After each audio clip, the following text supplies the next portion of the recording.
ఎన్టీఆర్ జిల్లా ఇబ్రహీంపట్నంలోని ఒక బారులో జరిగిన దారుణ ఘటన ఆలస్యంగా వెలుగులోకి వచ్చింది.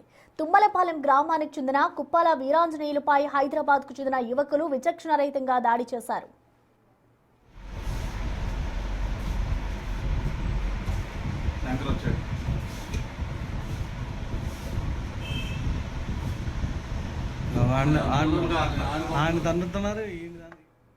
తుమ్మలపాలెం గ్రామానికి చెందిన యువకులకు హైదరాబాద్ యువకులకు గొడవ జరుగుతూ ఉండగా వీరాంజనేయులు మధ్యలో వెళ్లే ఆపే ప్రయత్నం చేశాడు.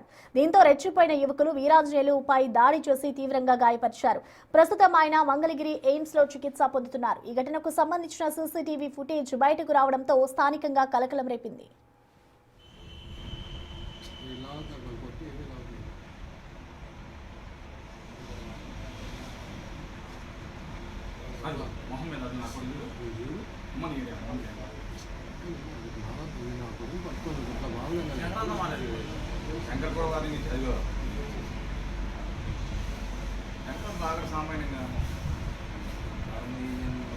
ఫోటోలు తీసుకుంటున్నాను.